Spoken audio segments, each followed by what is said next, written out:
কলকাতা টিভির ডিজিটালে আপনাদের স্বাগত জানাই।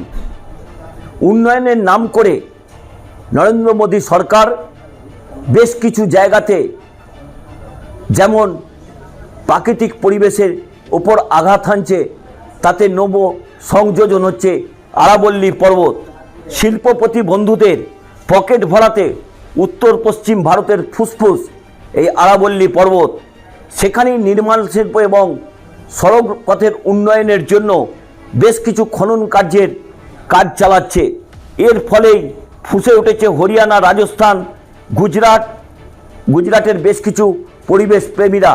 ইতিমধ্যেই তারা আদালত পর্যন্ত দ্বারস্থ হয়েছিল, কিন্তু আদালত যে রায় দিয়েছিল, অর্থাৎ সুপ্রিম কোর্ট যে রায় দিয়েছিল, আরাবল্লী পর্বতের 100 মিটারের নিচে যে পর্বতগুলি রয়েছে সেখানে খনন কার্য করতে পারবে।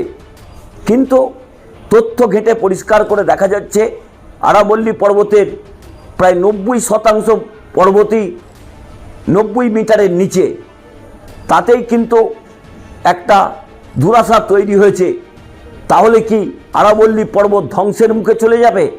কারণ যেভাবে নির্মাণ শিল্পের কাজকর্ম করার একটা পরিকল্পনা চলছে, তাতে কিন্তু প্রাকৃতিক পরিবেশের ওপর বড়সড় আঘাত আসবে। কারণ আমরা সম্প্রতি লক্ষ্য করেছি উত্তরাখণ্ডে ভূমিধস, উত্তরাখণ্ডে বাঁধভাঙা বৃষ্টি, তারপরে কিন্তু বহু ক্ষতি হয়েছে। সেই জায়গাতে বিভিন্ন রাজনৈতিক দল অভিযোগ করছিলেন যে যেভাবে পাহাড় কাটা হচ্ছে, পাহাড়ের ভেতর দিয়ে টানেল তৈরি করা হচ্ছে, তার ফলেই কিন্তু উত্তরাখণ্ডে এত বড় প্রাকৃতিক বিপর্যয় নেমে এসেছে। যার সম্প্রতি উদাহরণ হচ্ছে উত্তর কাশীতে যেভাবে ভূমিধসে এবং বাঁধভাঙা বৃষ্টিতে বহু মানুষের মৃত্যু হয়েছে। এই আরাবল্লী পর্বতের যদি প্রাকৃতিক একটা চেহারা তুলে ধরা যায়, ভৌগোলিকভাবে অত্যন্ত গুরুত্বপূর্ণ এই আরাবল্লী পর্বতই কিন্তু রাজস্থানের থর ভূমিকে, তাদের যে বৃদ্ধি, সেই বৃদ্ধিকে আটকেছে। যদি এই আরাবল্লী পর্বত না থাকতো তাহলে কিন্তু একেবারে থর মরুভূমি দিল্লি পর্যন্ত পৌঁছে যেতে পারত, তাতে দিল্লির যে ভূখণ্ড রয়েছে তাকেও গ্রাস করতে পারত।